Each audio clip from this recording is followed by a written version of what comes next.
Okay, so I'll start. I'll start now. Okay, so welcome everyone. We are here for the second talk of the semester, the second TCS Plus talk of the semester, and today we have Harry Buhrman. So we'll first go around the table introducing the groups, but before that, Oded Regev is the operator for today's talk, and behind the scenes we have Thomas Hollenstein, Thomas Budik, G. Kamat, and Clemma Canon. And let me remind you, as usual, you will be muted during the talk, but if you have questions, please unmute yourselves and ask questions, so you're encouraged to ask questions. We have some exciting speakers lined up. We are still fleshing out some of the details, but a couple of weeks from now, we have Alan Sly. So now, okay, so I see Shah is joining now, and now that will go around the table and introduce the groups. Okay, thanks, Anidia.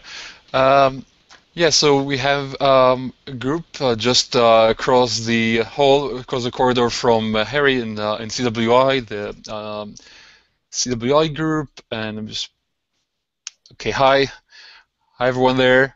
We have Madhur Tulsiani from TTI. Hi guys, and Piyush. I don't see you. I'm not sure. Maybe others can see you from Caltech. Hi Piyush and the Caltech group. I see Shahal Jan joined. Hello Shahal from UCSD. Thanks for joining. You're still setting up there. And Shravas and Haq, a few floors above me here at NYU. Hi guys. And I think that's it for now. So back to you in India. Thanks for that. So the speaker for today's talk is Harry Buhrman. Harry is a professor at CWI, and Harry has done some very important work in structural complexity, randomness and complexity, Kolmogorov concept of Kolmogorov complexity, and of late he has made great advances in quantum computation and distributed computing and so on. So the list goes on. And today he's going to talk about the role of catalysts in computation, how to use junk space to do computation and keep the junk there after the computation is over. So Harry, you can start now.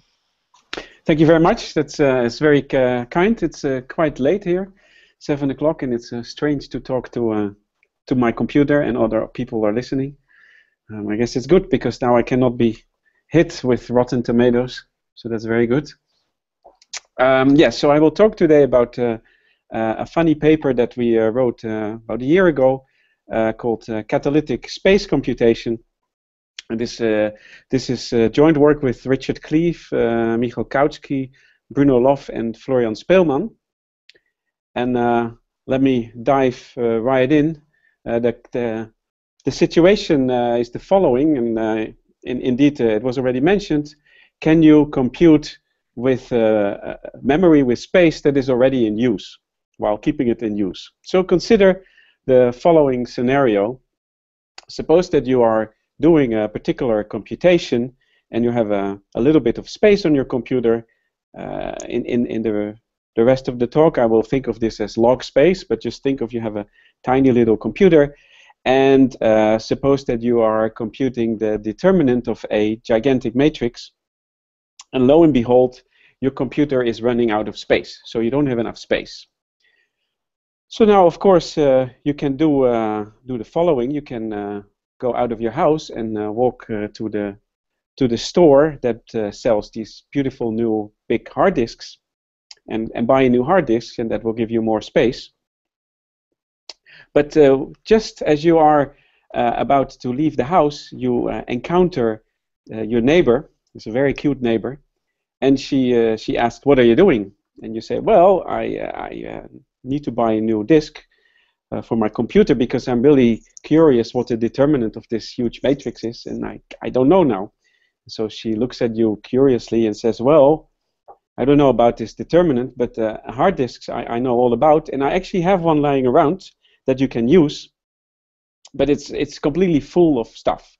So it has all kinds of pictures and papers and movies and God knows what, and you're very welcome to use my hard disk, but please, when you're done with your calculation, when you know the determinant of your matrix, please return the disk with all the contents as I give it to you now. And of course, you are impressed by your next door neighbor, so you take her up on her offer, so you take this disk back into your house.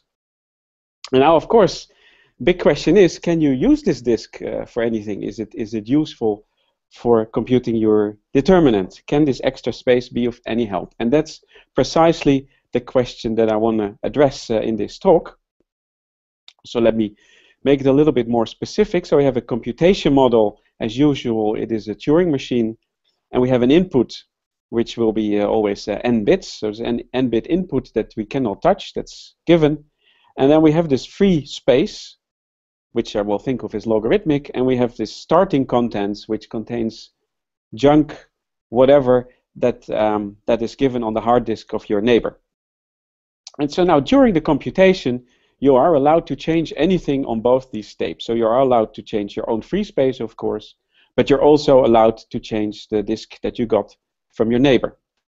And then when you're done with your computation, you of course have the output, in this case, perhaps the determinant of this matrix, but you also have returned the space of the hard disk, of this catalytic tape, as we call it, to its original contents. And to start out with some meaningful parameters, think of the free space as logarithmically many bits, and the additional catalytic space, the auxiliary tape, as polynomially long. So it's exponentially more than your free space. And so this computation class I call catalytic log space, or CL. So it's order log n clean space that you don't have to preserve, that you can do anything you like with, and it has this polynomially big part that you have to preserve at the end of your computation. And catalytic log space is the class of problems that can be computed with such a machine, with these parameters. Okay, so how are we going to use this tape in a meaningful way? And here is a first attempt that you might try, and that is, how about compressing the tape that you got from your neighbor? How about compressing this catalytic tape?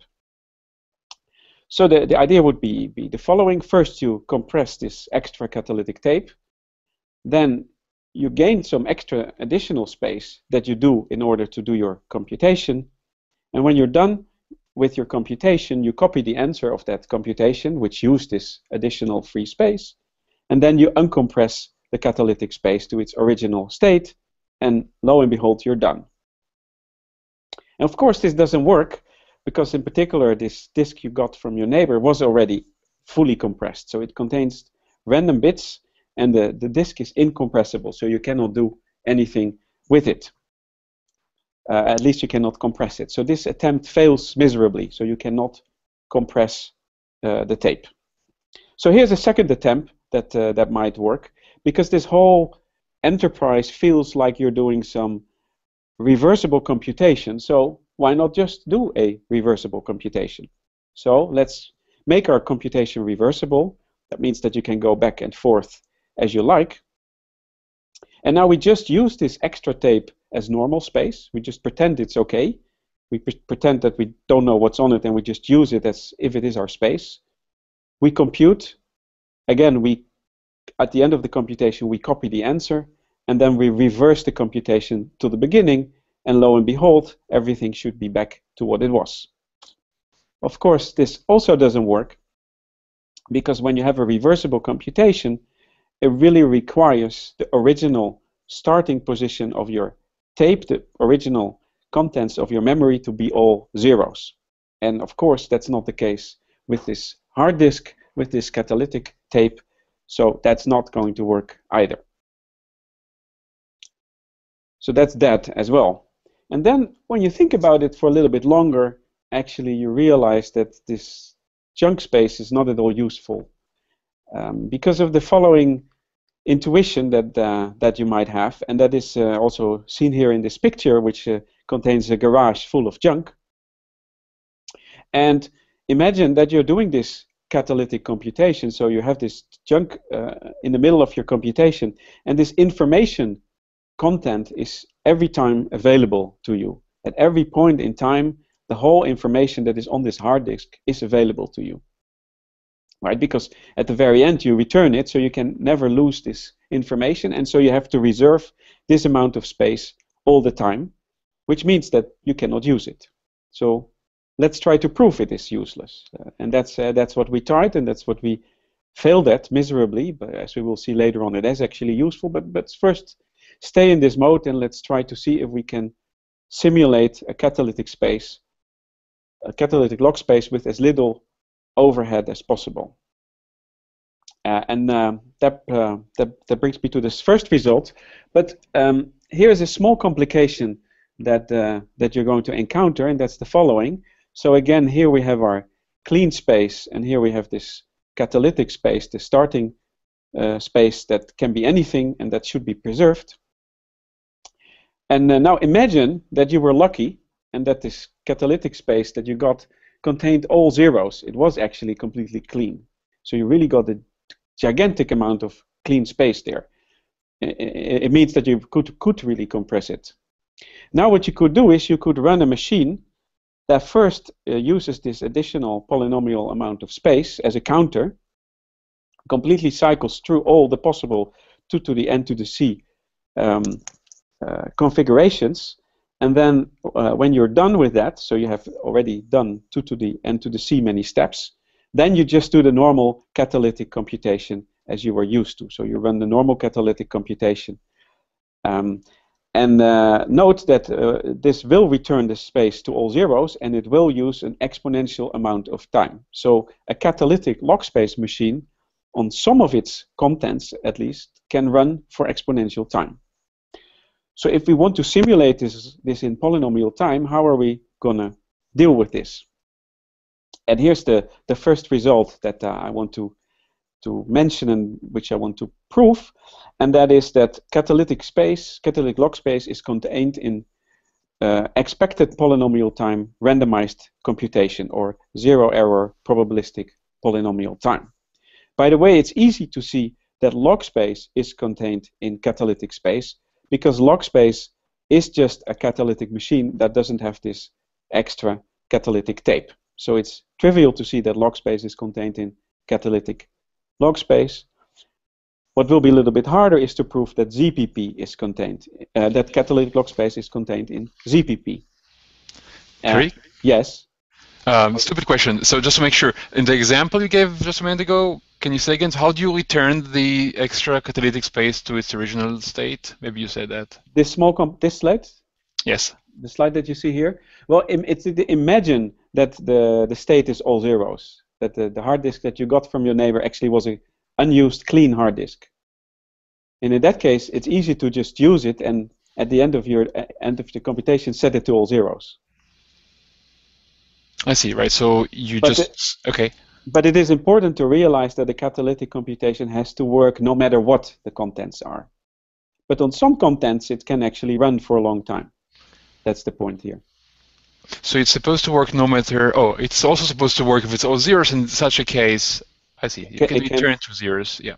If it's all zeros, then it could run for a long time. But we will see that if it isn't, if this tape is completely random, we will see that it cannot run for a long time. That's what I'm about to prove. I see. If it's completely random, then you're required to always bring it to its initial state. Correct, yes. Yeah. And here's a useful lemma that catalytic machines have to obey. And first, let me define the following notion, which is called the state, or the ID at time t, of a catalytic machine M, when its input is X, and the contents of the catalytic space is W. I will use W throughout the talk as the contents of the catalytic space. And the ID T of X and W is the state of the machine at that time. And with the state, I really mean the whole contents of all the tapes, so the local tape, the catalytic tape, and the initial state of the machine itself. So this is a big thing. And now here's the useful lemma. And the lemma says that if I have a catalytic machine M, and I have an input X, then if I run it on two different catalytic tapes, one filled with W and one filled with W prime different from W, then for all t and t prime, these IDs will never be the same. Or put in a picture, if here on the left-hand side I have all the possible starting positions for fixed x and all the possible different catalytic tapes, then you can view these paths of the machine as a run of the machine, which will end also with input x and the catalytic space return to w. And what the lemma says is that these paths, they never combine. They will always stay separate. And so here I copied the same thing, and here's the proof. The proof is very simple, and it goes as follows. Suppose that on xw and xw prime, these paths would cross and would combine in the same ID. Then, since the computation is completely deterministic, from this point in time, from this red dot in time on, it will behave the same, and it will end in some particular state, x, with some catalytic contents w tilde. And of course, it cannot be the case that w tilde is equal to w and w prime at the same time, because w and w prime are different. Right, so this crossing cannot happen for a valid catalytic machine, because then at this point in time, it doesn't know anymore whether it had w or w prime. Okay, so now for our proof that catalytic log space is contained in expected randomized polynomial time. It goes as follows. So fix my machine M and fix the input X. And let's define another notion. Let's define the number of steps or the time it took machine M on input X and W. And that's what I call TXW. So this is the number of steps, so the length of the path that this machine took on input X and catalytic space W. Now it's easy to see that there are at most 2 to the length of W times polynomial many possible different IDs in total. Right? I have my tape which has W many bits, and I have my log space which has C log n many bits, and this is the exponential of that. And that's the total amount of different possible IDs that is possible. I'm omitting here the constant term that says that also cycles over all possible states of the machine. So, but let's say that that's already taken care of, this constant C here. So this is really an upper bound on all the possible configurations that a catalytic machine, catalytic log space machine can be in on a fixed input X. Now if we sum these time steps, the time it takes for the machine on input X and W, if we sum them over all W's, then this is upper bounded by this number of different configurations that the machine can be in. And that really follows from the lemma, because the lemma says that on each X and each W, the machine is running through a unique list of IDs, and for each W, there will be different unique lists of IDs, so the sum of these time steps is upper bounded by the number of total IDs. So then just rearranging terms, dividing by this 2 to the length of W term, I get that 1 over 2 to the length of W times the sum of all the time steps is bounded by a polynomial. And of course, you see immediately that this is just an expectation taken over W, where I've taken W uniformly at random. So this says that the expected number of steps that such a catalytic machine takes over a random initialization of W is polynomial. And now the ZPP algorithm is clear, because what you do is you pick a random W, and then you run your catalytic machine on input X and W, and then the expected running time of this whole procedure will be polynomial, as the previous calculation demonstrated. So this shows an upper bound on this catalytic computation, and so it shows that you probably cannot go all the way up to polynomial space. So there is some limitation of this catalytic machine. You said polynomial space, do you mean that? Yes, I meant that, because what I meant to say was the following. If you really had a clean hard disk always at your disposal, you would have polynomial space to run. But it is this additional restriction that says it can be set arbitrary, and you have to return it to that arbitrary setting, which actually immediately scales it down to ZPP and probably P. And we don't believe that ZPP is equal to P space. That's why I said that it is a restriction. I see. And so can you again give examples of machines that do sometimes require exponential space for some W's? Well, I gave an example where on all zeros it ran a counter of 2 to the polynomial many steps, and then it did its normal thing. So that's an example of a catalytic machine that runs for exponential many steps.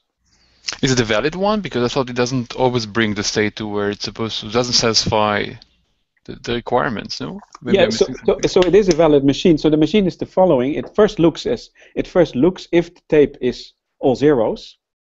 If it is, then it runs this exponential long counter. If it isn't, it just does its normal catalytic thing. And after it's run through the counter, in case it was all zeros, it also does the catalytic thing. Okay. I see, thanks. So it's a cheat.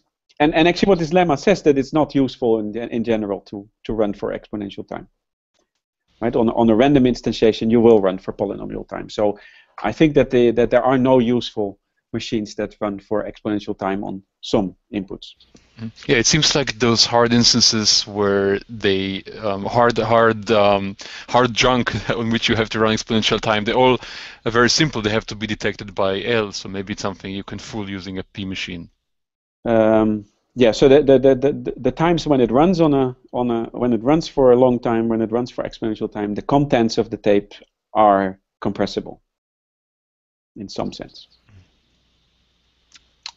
Okay, so we've now seen that log space is contained in catalytic log space, and that an upper bound is expected randomized polynomial time. And for a while, actually, this was what we thought was the final answer, because here's how you could reason as a complexity theorist. You could say, well, for all we know, it could be the case that ZPP is equal to log space, and everything is equal to catalytic space. So L is equal to catalytic space is equal to expected polynomial time. So this is one class. It could be. We have no proof that it isn't. So if I want to demonstrate that catalytic log space is more powerful than log space, I have to separate at least L from ZPP, which would be a major breakthrough. So done. This is all we can say. But that isn't very satisfactory. And so we thought a little bit more, and we thought maybe we can somehow, under the assumption at least that L is different from ZPP, prove that catalytic log space is more powerful than log space. And actually, what was in the back of my mind the whole time is the following riddle that I saw when I was studying computer science a long time ago. And that's the following trick that some of you probably have seen.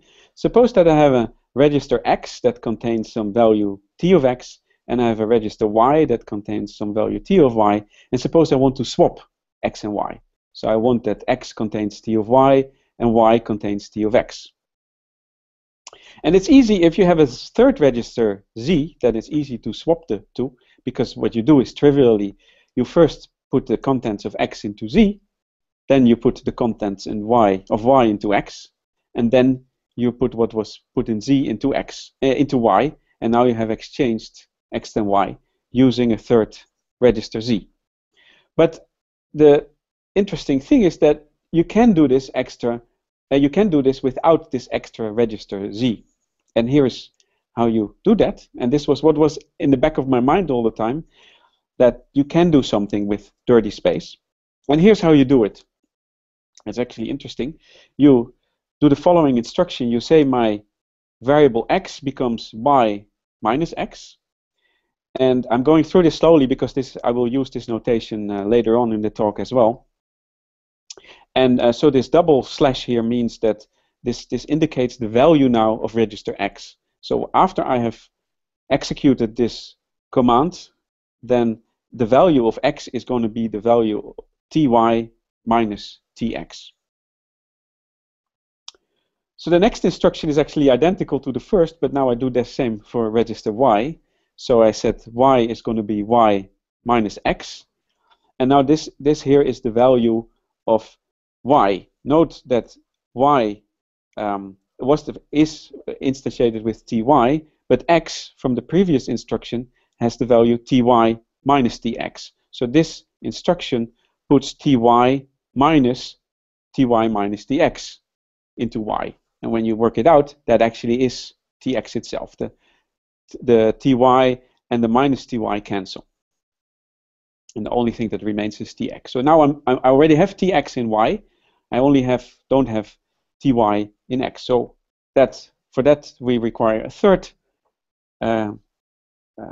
command, and that is put into x, y plus x. And now you see that everything is going to be fine, because in y is the value ty minus tx, and now I add tx to that, and all that remains is ty. So now I have swapped the two variables x and y without using a third. And this is very interesting because this somehow shows that you can do something with space that seems at first not possible, right? It seems that you need this third register, but you don't. So let's hold this thought of this computation and try to do the following thing. I will show now in the next 15 minutes or so that non-deterministic log space is contained in catalytic space. And this indeed would be indication that it is more powerful than log space, because a lot of people don't believe that non-deterministic log space is equal to log space. And indeed, this story about the determinant was not completely taken out of thin air, because what we will show is that we can indeed compute the determinant of a matrix in catalytic log space. And if you can do that, you can solve all problems in NL. So that here is the complexity class that consists out of all the languages that are reducible to computing the determinant. And actually, a little bit later on, we will show that you can do even more. You can compute TC1 in catalytic log space. And TC1, Odette was all worried about it last night. It is polynomial size circuits of logarithmic depth with AND and OR gates and majority gates. But that won't be too important for the coming 15 minutes. Let's focus on trying to prove that we can compute the determinant in catalytic log space. Something that we don't know how to do in just plain old log space. Okay, so if you think back about this swapping of x and y, this gives rise to a notion which we call a transparent computation, and we will see that it is very related to the example I just gave. Transparent computation is the following. So suppose I have a ring at hand. Pick your favorite ring, and I want to compute a function that gets n elements from this ring and then outputs an element from the ring. So f is defined like that. I have an input x, which contains these n elements for the ring, x1 up to xn, or these n ring elements, I should say. And imagine also that you have registers, r0 up to rm, that are filled with elements from this ring. So T0 is in register 0, T1 is in register 1, etc. And these are filled arbitrarily. Now the commands that I can execute are the following, and this looks really familiar to the previous example. I can do the following instruction. I can put in Ri, I can put the value of Ri, and I can add or subtract, if I like, the value of Rj times Rk. And I also don't have to multiply here. I can also do just a single one, so that's why I put it in between brackets. And I'm also allowed to multiply registers with my input variables, but I can never change them. So these input variables are really fixed. And so I can have these instructions. I can do Ri becomes Ri plus or minus Rj times Rk for any I, j, and k I like. So I can multiply and add these registers to each other. And now the goal of this whole program that will consist out of the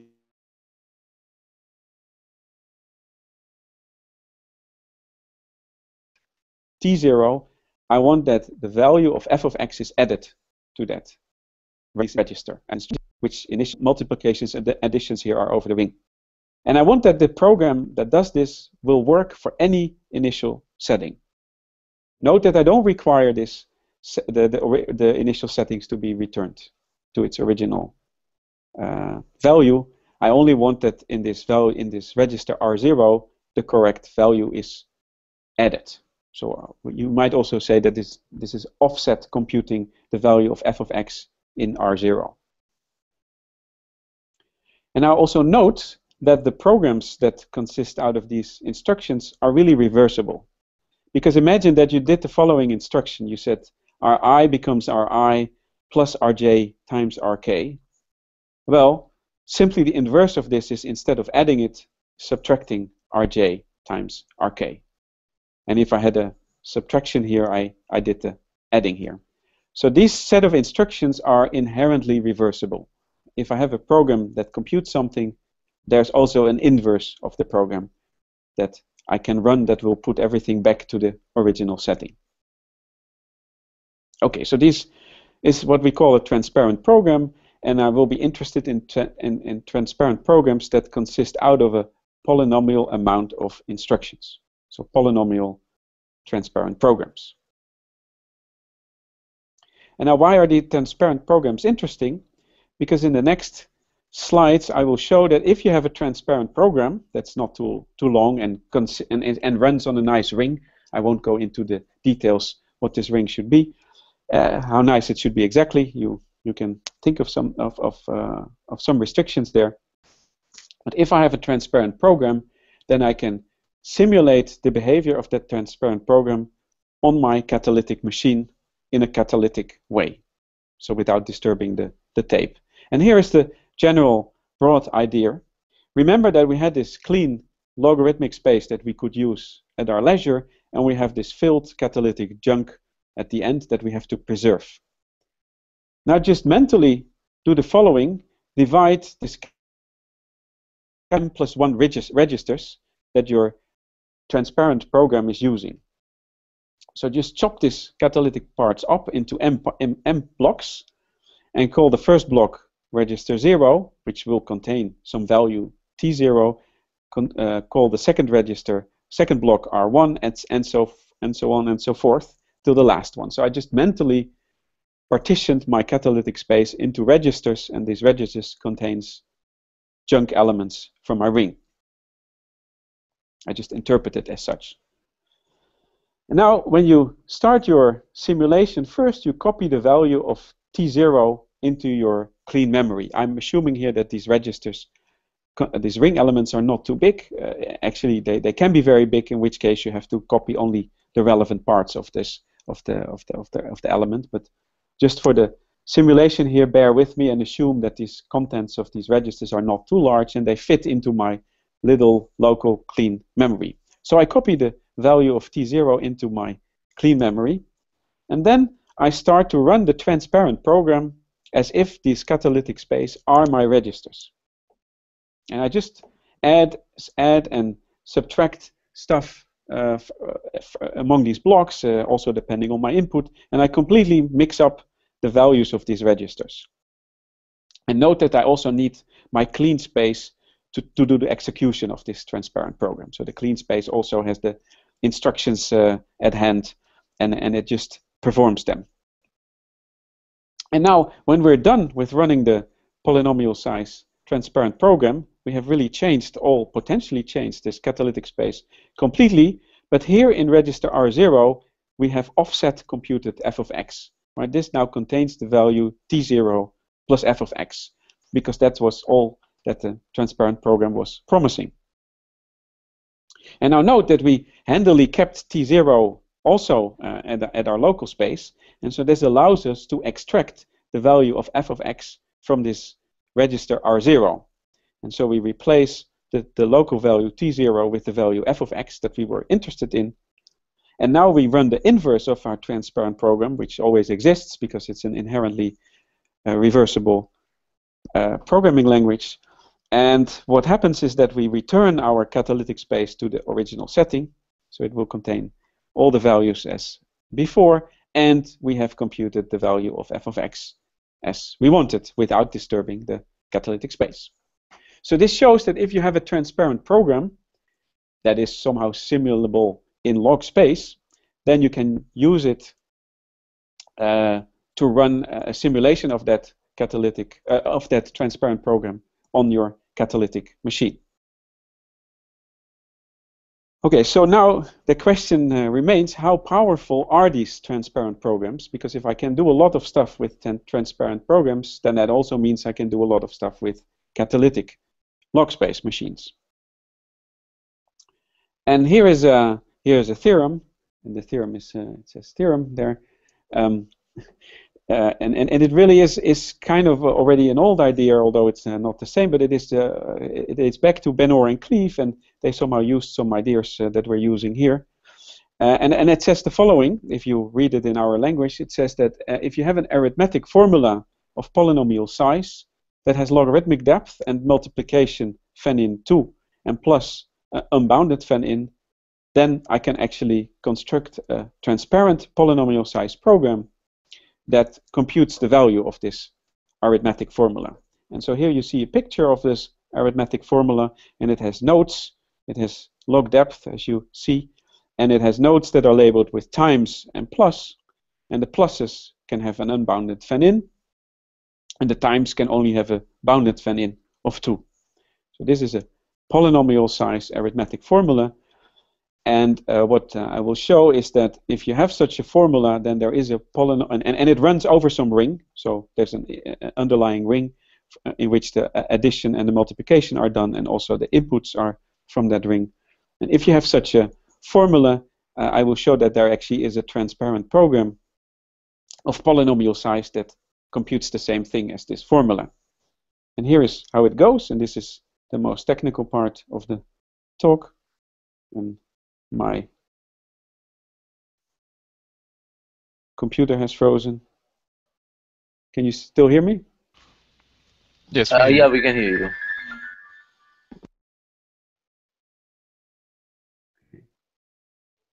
There we go. Okay, so here we have our polynomial size formula, and I'm going to construct a polynomial size transparent program out of it. So here we have our formula, and here's the induction hypothesis that I will use. I will do this on the induction of the depth of my node in this formula. And the induction hypothesis says the following. It says, suppose that I have a program that computes f for all ij, and suppose that I have a program that computes g for all ij in the following sense, that I have a program that can put into register ri, it can add to that value, to that register, the value of rj, any j of my choosing, times the value of f.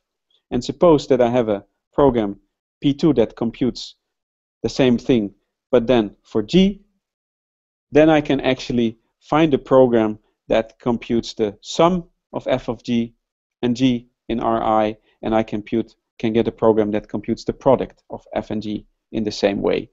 So in other words, if I have a plus gate in which I have a function in which on the one side the function f goes in and the other side the function g, and I already have transparent programs for f and g, then I can find a transparent program for the plus, and I can find a transparent program for the times. Let's start with the easy one. Let's start with the base case, and also I'm focusing now on the plus because that's also easier than the times. And the base case is trivial. If I have my variables, they are already little functions f and g, and my instruction set allow me to multiply rj times k xk and put it into ri. So these are my basic instructions, and they really are of this form, right? So I have programs that can do P1 and P2 when f and g are variables. So that's easy, and that's the base case of this whole induction scheme. And what I now have to show is that given these two programs, P1 and P2, I can find a program for the sum of f and g. And here's how it goes. So here's how the program looks for f and g. First, I run the program for I and j. I choose I and j. that computes f into Ri. So I run program P1 that puts in Ri plus Rj times f. And so now in Ri I have the value Ti plus Tj times f. Right? So the original value of Ri was Ti, and the original value of Rj was Tj, and this program now multiplied Tj with the function f and put it into Ri. So this here now signifies the content of register Ri. Next I run program 2, which does the same thing, but now for G. So it adds Rj times G into Ri. And that does the following, because note that in Ri I already had Ti plus Tj times f. Right? That's what I had from the first instruction. And the second instruction now added Tj times G into Ri. And now, collecting terms, it is easy that I have computed Ti plus Tj times f plus G into Ri. And now you guys, oh, good. So just running program P1 and then program P2 did exactly what I wanted, right? So it computed in Ri plus Rj times f plus G. And note also that if I had a bigger fan-in, then I would just have to do more of these programs. But essentially it was. Now I hear myself. Any questions, Shahar? Yes, I have a question. So Okay. you're assuming that in these programs for F and G, or for F, you don't change Rj, right? Can you repeat your question? Yes, so you are assuming when you run the program that computes Ri equal Ri plus Rjf that you do not change the value of Rj. Correct. I do not change the value of Rj. Yeah, that's what this program does.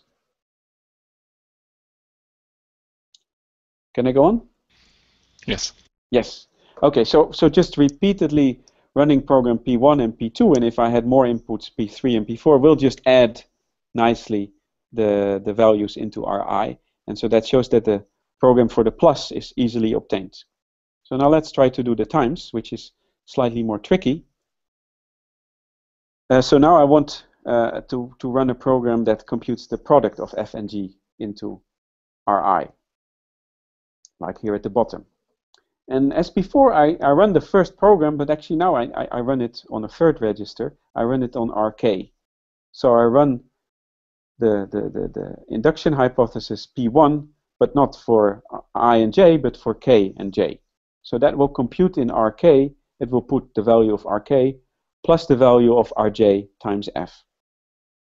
And again, I indicated that here with the blue backslashes. So the value of Rk is Tk plus Tj times f. As before, let's run the program P2, and for I, but not for I and j, but for I and k. So in register Ri, I put I have the value of Ri plus Rk times g. So let's do that. So in Ri now contains the value of Ti, which was what it was original, plus g times Rk. But since Rk contained Tk plus Tj times f, what I've added in here is Tk plus Tj times f times g now. That's exactly what program 2 did. And now when I write out what it is, it's Ti plus Tk times g plus Tj times f times g.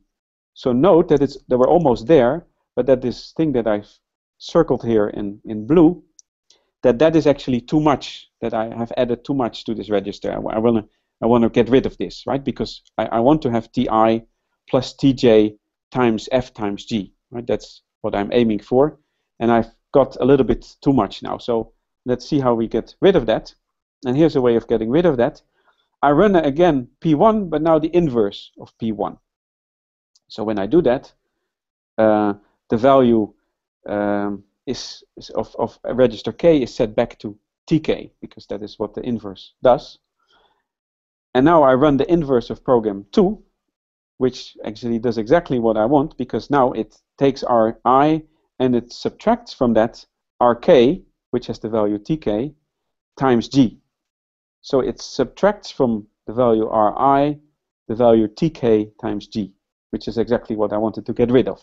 So now in register Ri, I have the value Ti plus Tj times F times G, which is exactly what I was hoping for.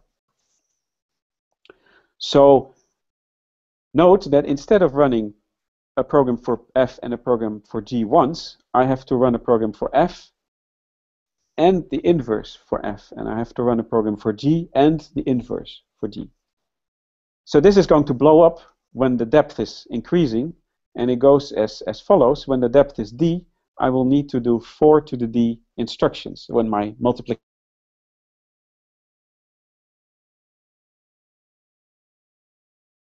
my D can only be logarithmic in depth. And another note I want to make is that actually I only used 3 registers along the way. I had it nicely with Ri and J and K, but I really only needed 3 registers the whole time. And there's another note that I actually used them in a, if you analyze it, I used them in a way that's called a skew way. I never had in my second addition, I used the product of 2 registers. I always used a register times an input. Anyhow, so it's a technicality, but it really is a limitation of the power that we have. So I only used 3 registers, and I only used skew instructions. But I did manage to compute the any arithmetic formula of polynomial size and logarithmic depth. So Harry, here you're using the bounded fan-in thing. Are you using a Yes, bounded? I do. I use that only. I only have 2 because if I had more, then the base would blow up as well. Okay. Okay. Correct. Correct. That's why I only the fan-in was 2. That's why I got a 4 here. The 2 times 2 here. Yes. So this previous slides that showed that you can do this arithmetic formulas of polynomial size and multiplication and plus, and you can get these polynomial size transparent programs out of there. And why on earth is that useful? Well, we know that we can then simulate them on our catalytic space, but what can we do with them? And here's how we can use them, because if you have that, you can do iterated matrix multiplication. Because just let the ring that we're doing this over be the ring of m by m matrices over Z, and let the arithmetic formula be a very simple one, namely just multiplication all the time, and this will just multiply m with itself all the time up to some nth power. So this simple arithmetic formula of log depth with multiplication fan-in 2 is able to do matrix iterated matrix multiplication. And hence we can do iterated matrix multiplication in our catalytic log space.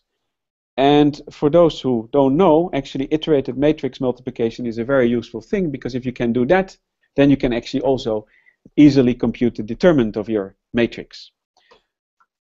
So as a corollary, we get that and if you can compute the determinant of your matrix, then you can actually compute non-deterministic log space. So these are all classic results from complexity theory that I will not prove here. I won't have time for it either. But this shows that non-deterministic log space is contained in catalytic log space. And computing the determinant can also be done in catalytic space, which is not known to be in log space. So let me. Okay, so is that hopefully clear? That maybe before you, maybe if you go on, before you go on, I was under the impression that the ring elements are small, but yes, now I realize they're actually not. I was hoping you wouldn't bring that up, because in this case, indeed, the matrix that I'm interested in is already too big to fit in my logarithmic memory. So you're absolutely right, Oda, that my simulation that I gave will not work. But actually, in order to compute the determinant for this iterated matrix product, I don't have to store the whole matrix in my local memory. I can just store 1 bit of it. You mean that's at the end of the calculation? Yes. So, but on my local disk, on my catalytic disk, I can store these matrices. So now I have huge, gigantic registers there that all contain matrices. All my registers are actually matrices. And what I will be doing is I will be multiplying matrices with each other and put them back into this space. I guess what I'm Yeah, but cool. but in order to offset compute, I don't have to store this whole matrix of R0 into my local memory. One or two entries of that matrix are enough to compute actually the determinant, to compute, for example, whether the determinant is 0 or not. Yeah, I'm not so worried about the determinant, but rather about the actual recursion. So can you say again or explain again how you actually do the recursion? So I have recursively apply f, but how can I even store the answer if it's so big, the ring element? Which part of the proof do you want to see, the simulation or the fact that from this formula I get a polynomial size transparent program? I cannot hear you. Sorry, I'm talking about the previous slide about the simulation, I think. So not this part, right? Which just shows that we have a polynomial size transparent program. Yes. So yeah, in this slide, yeah. So if you take f and g, you recursively compute them. How do you store the answer? You cannot use your local space to store the outcome of f and g. It's too big a ring element. Right? No. But what this slide showed was that I get a sequence of instructions of the form rk is rk times rj times f, right? Where the values of these rk's and rj's are matrices themselves, right? If my ring is the ring of matrix. But f, where is f? Well, f will be matrix as well, right? It will be right. Initially, for example, at the bottom, I will have a matrix here, and I will have the same matrix here, and I multiply them. So f itself is a matrix. Okay, so initially f is a matrix part. It's in your input. That's fine, right? Right, it is. And then I'm assuming that the catalytic space is filled with random matrices. And now what this catalytic simulation is doing, it is multiplying these random matrices via this recipe that I've written out here in this way, and then in register R0, the matrix R0 plus the iterated matrix product will appear magically.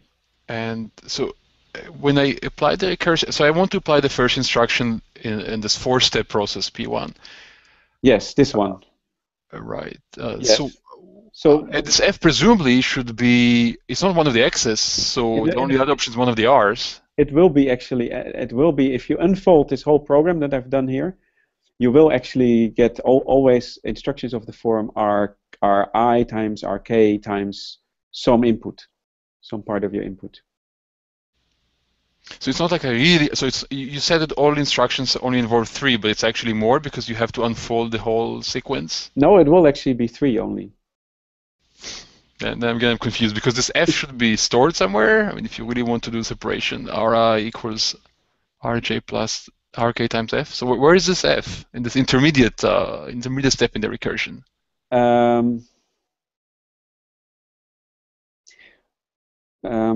Where's this f? It's nowhere, I think.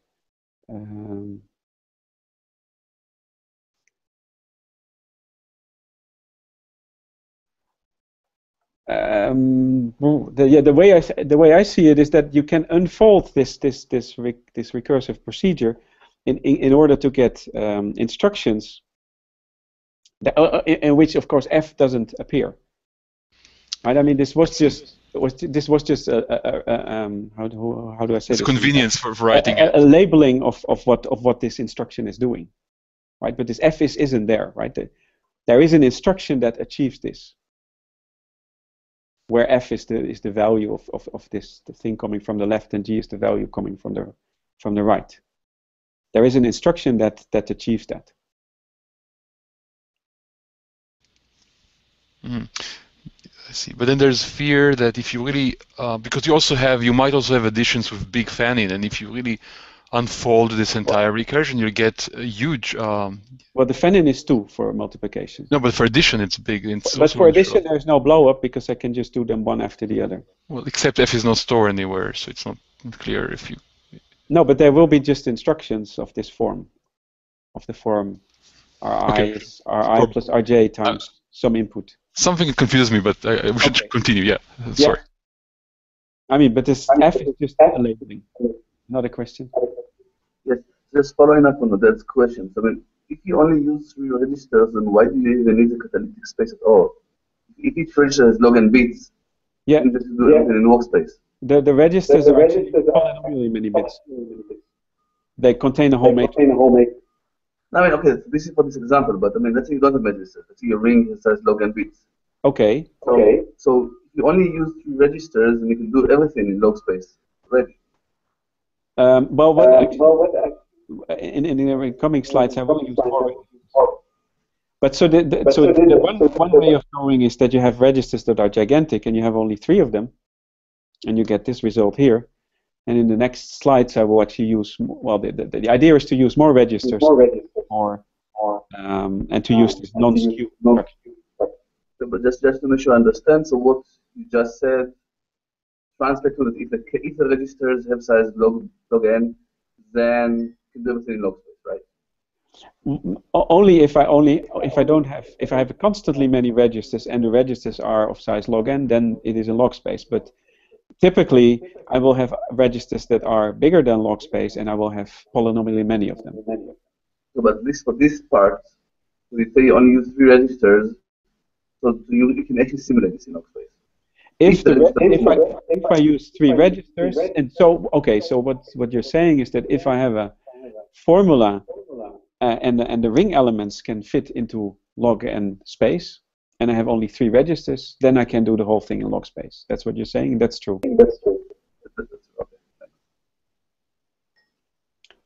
Right, but in this example here, where I wanted to do iterated matrix multiplication, my ring elements are not of logarithmic size, but are of polynomial size. Okay.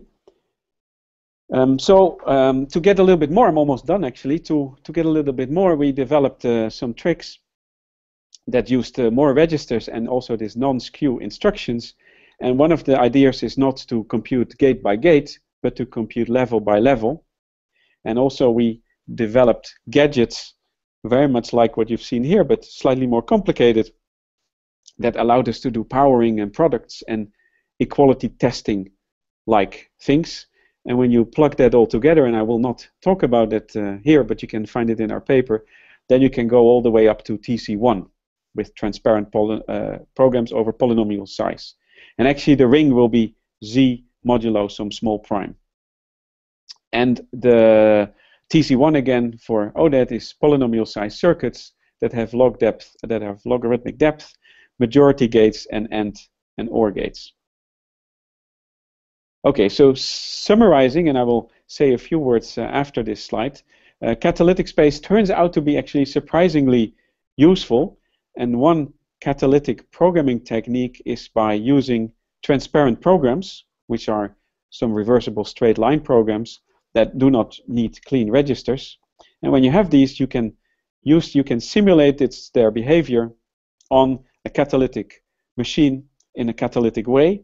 And when you do that, you can compute beyond log space, including non-deterministic log space, and you can go all the way up to TC1 circuits.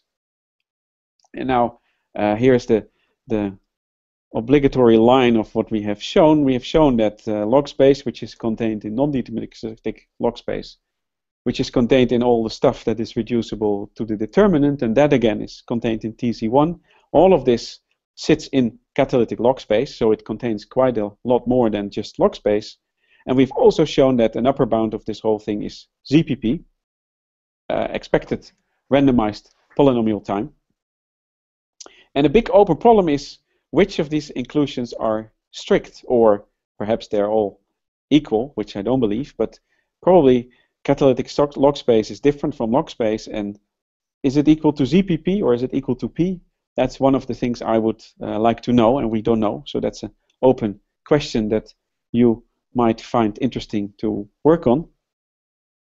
And now I would like to say a little bit about what does this mean, what we've seen. I have a question. So Yeah. what is the best lower bound we know on L? Like, do we know NC2 is separate from L, or? No, we don't know. Because well, I'm assuming everything is uniform here. I'm skipping the non-uniformity issues. But it could be that L is equal to P. Okay. or even L could be even equal to NP. We don't know that. Okay. And in that case, everything is equal to L. Okay. So we don't have any proven lower bounds, but I think it's generally believed that all these classes are different. In particular, that L is a proper subset of NL, Okay. and hence it would be a proper subset of catalytic log space. But I don't know where this ends, so it could be really that catalytic log space goes all the way up to P. That I don't know. Okay, so what does it mean?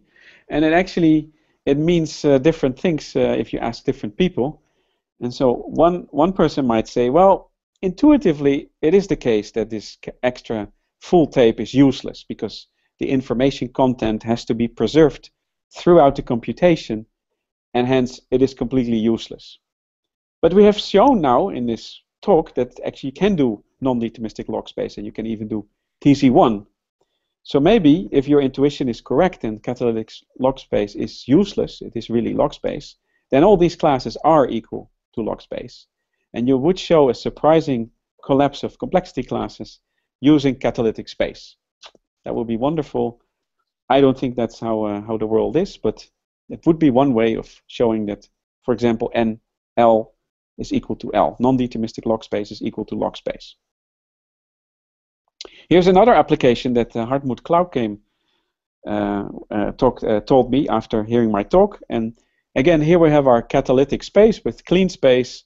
And now imagine that you're not worried about space. You have enough space, but you want some kind of security in your computation. And you're performing a catalytic computation by first initializing this additional space completely random, uniformly at random. And then you start your catalytic computation as normal. And now, funny thing happens that every time step, if you would see a snapshot of this catalytic space, it tells you absolutely nothing about the computation that you're doing. It is really random. Of course, when you see two snapshots, say one and then a little bit later another, then there are correlations between these two snapshots, and you could figure out potentially what computation you are doing. But if you only have one shot at it, if you can see one of these, in one time step you can see the contents of the catalytic space, then actually you are completely in the blind of what you are computing. And now imagine that you are doing this. You can also imagine that this little log space could fit on the USB stick. And now while you're doing your super secret computation, you look out of the window and you see that the NSA is coming into your street trying to confiscate your computer to figure out what you're doing. And you can quickly unplug your USB stick with this little local memory, and then your big computer with the big memory contains just completely random bits. So this gives you some sort of security if you were interested in that. So that's one application that came to mind. And here's another application that Dick Lipton and Ken Regan came when they talked about this paper on their weblog. They said, well, this catalytic computation could be really very practical if you have malware that is installed on your computer, because it doesn't need any additional memory. Well, it needs a little bit, so that's the problem I have with this application. But in principle, it doesn't need a whole lot of additional memory, so you don't have to allocate it when you're doing your malware computation. And somehow you can use large amounts of memory present in the computer without that being detected. So it's also some kind of a stealth computation that goes on that would be tremendously useful if you're a malware product. So that's another application. And here's a third application that Christoph Pieterzak told me after he heard of our paper, and that is he's a cryptographer, and in cryptography apparently there are a couple of things that are currently being studied, and one is that of notion called proof of space, and another notion is proof of secure erasure. And a proof of space is a protocol where a prover is convincing a verifier that he used n bits of space. And you can only convince this verifier when you actually used n bits of space. And another thing is proof of secure erasure, where a prover is trying to convince a verifier that he erased all his space, all n bits of space. And this is somehow useful when you have a smart card that has to show that it erased this space, including all kinds of viruses, etc. So proof of secure erasure is interesting. And it seems at first a true statement that if you have a proof of space, so you proved that you convinced the verifier that you needed n bits of space, then this also is a proof of secure erasure because you needed these bits of space to do something. And now this catalytic computation that I've talked about actually shows that this is not a true implication, because what you could have done in order to convince this verifier could have been a catalytic computation. And you haven't erased any space at all. You just did the computation and then returned the space in its original setting. So catalytic space also shows that somehow these easy implications that you might think are true are actually not true in general. Okay, so finishing up, the open problems that I want to put forward is: what is the power of catalytic log space? Is it equal to P? Maybe does it contain NC2? Or does it collapse all the way to L? I have no idea. Are there other applications like cryptographic ones? Actually, there is a nice idea of using it to show that direct sum for space is false, because you can reuse your space in tricky ways. And also we've been looking at other variants of catalytic computation. I have one more slide and then I'm done. And in a very recent paper we looked at the non-deterministic variant of catalytic space. And actually, maybe we set out with the question whether non-determinism for catalytic computation is maybe not at all useful, because it already contains non-deterministic log space. So maybe if you add non-determinism to catalytic computation itself, it's also not useful. We haven't been able to show that, but we've shown that the same upper bound of expected polynomial time holds when you have non-deterministic catalytic space.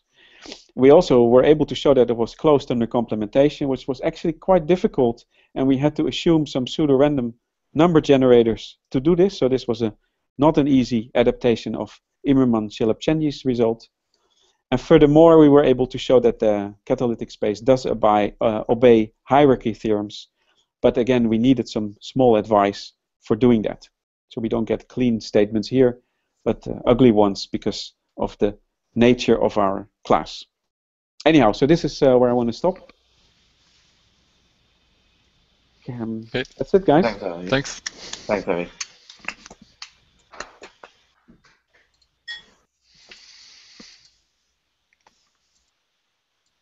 Any questions? Yes. Can I ask a question? Yes. Yes. Yes. I'm just following up on something Oded said earlier on. So you showed that catalytic log space is inside ZPP.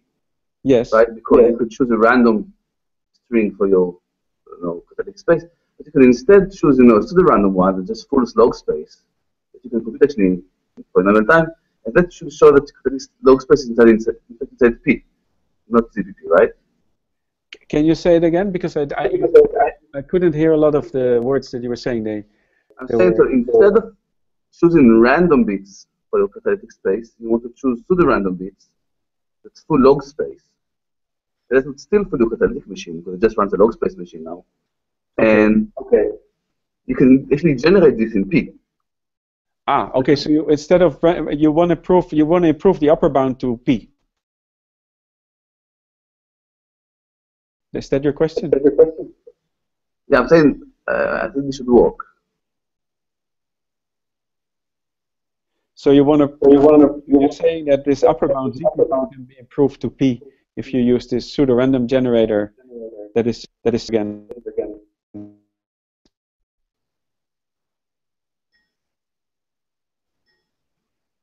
Is that your question? Or not? Yeah, I mean, I don't know. Shara, wouldn't you need the PRG to fool not just L but to fool the catalytic L? No, because at this point you just refer to log space random bits, right? Because you think of it as being a log space machine running on your workspace, some random bits. I guess the only difference you might want to you might change the randomly. That's the only. There's a lot of echo here. Yeah, there's lots of echo coming from your side, I imagine, because of your speaker. So let's see any other questions.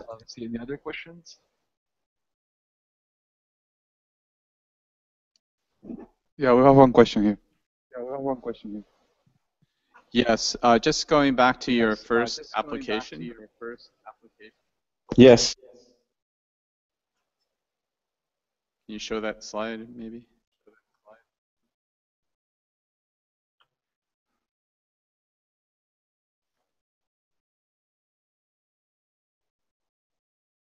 This one? Yeah, so what about the... Yes. Have you thought about the NSA gets maybe 5 snapshots instead of 1?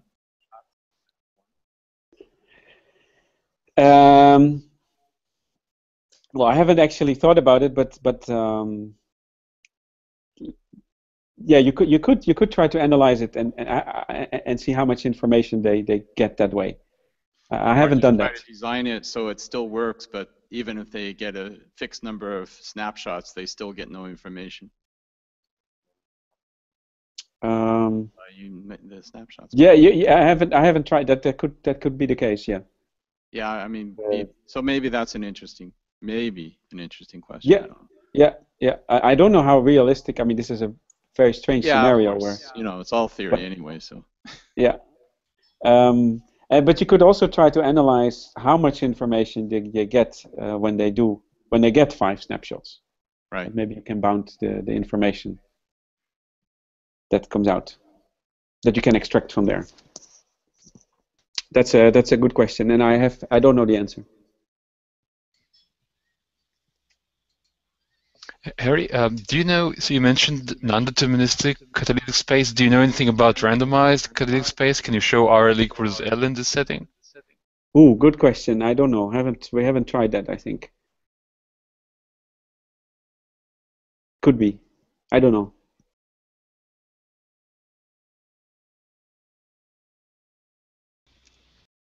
Any other questions? Okay, so if there aren't any questions, thank you everyone for joining us. And Anina, do you want to say anything else? No, I guess I don't know what's the count for today. How many people were watching us on YouTube? We have around 4 people there. 5. Yeah, I guess that's it. Let's thank Harry again.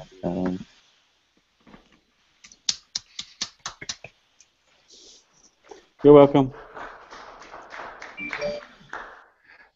And if anyone wants to stay, feel free to stay here, ask more questions. I'll just take the broadcast offline.